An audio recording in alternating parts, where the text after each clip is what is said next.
Hi, my name is Maggie Eason, and I'm going to be doing my first case study on the shortcomings of shock therapy in Poland after 1989.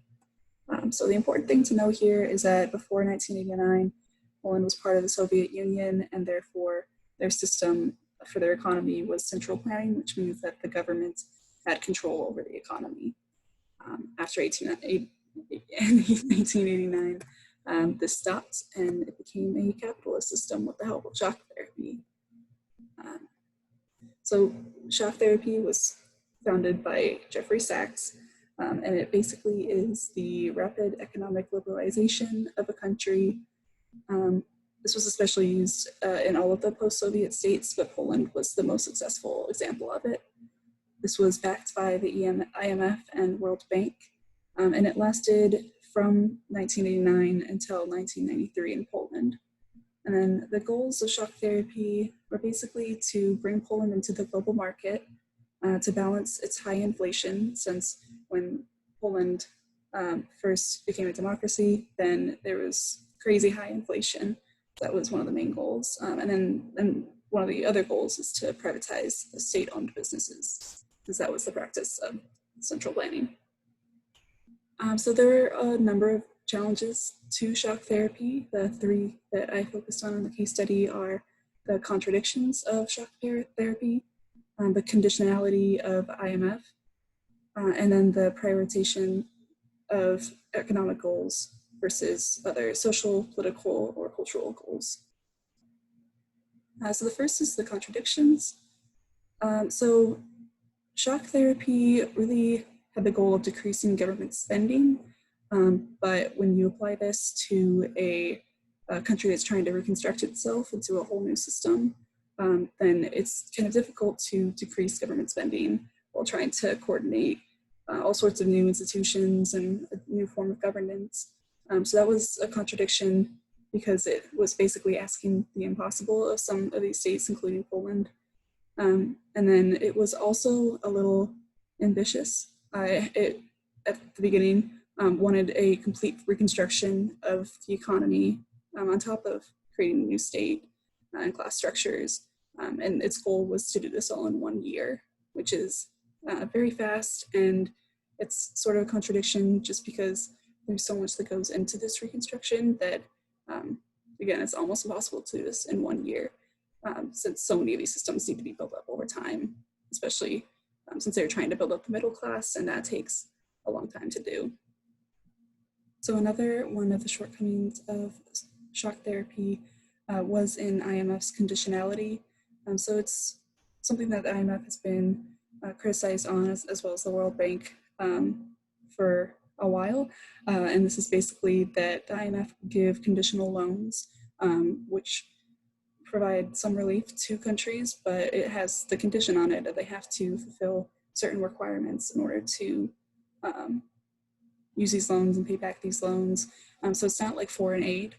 What a lot of people were expecting with the fall of the Soviet Union was some sort of Marshall Plan number 2, where countries like the US and the EU would give a bunch of aid, no strings attached, to these countries to try to promote economic growth. But instead, they were given loans and they were given economic advice, which wasn't the same as foreign aid that they desperately needed.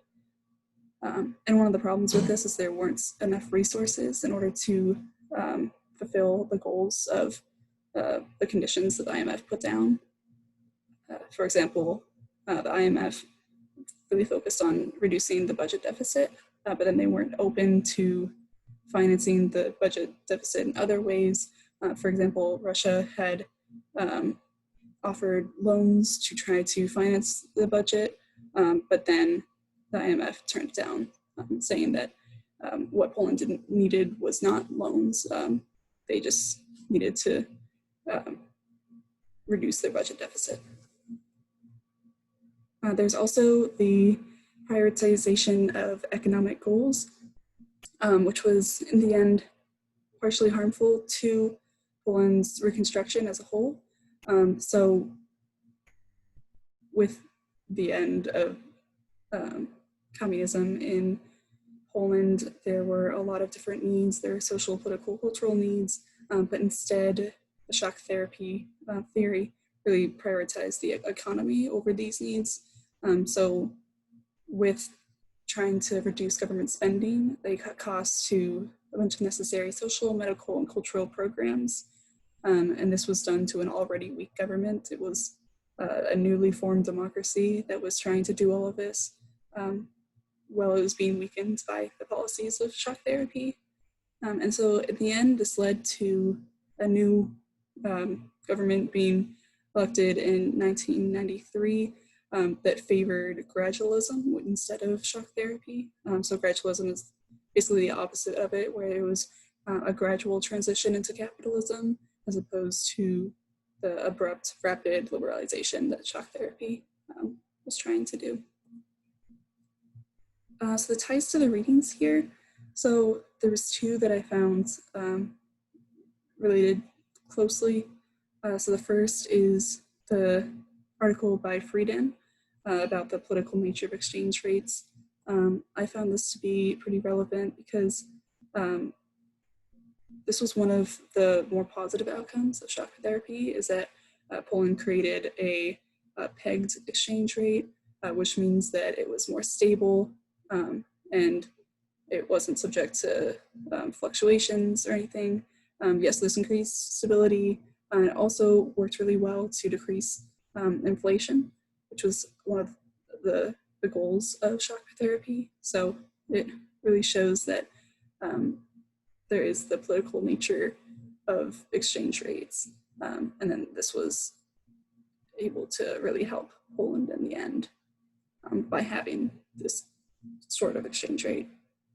And then another reading I found that this tied to was the Schneider and Tobin one, which talked about the bilateral bailouts and then the importance of an advantage.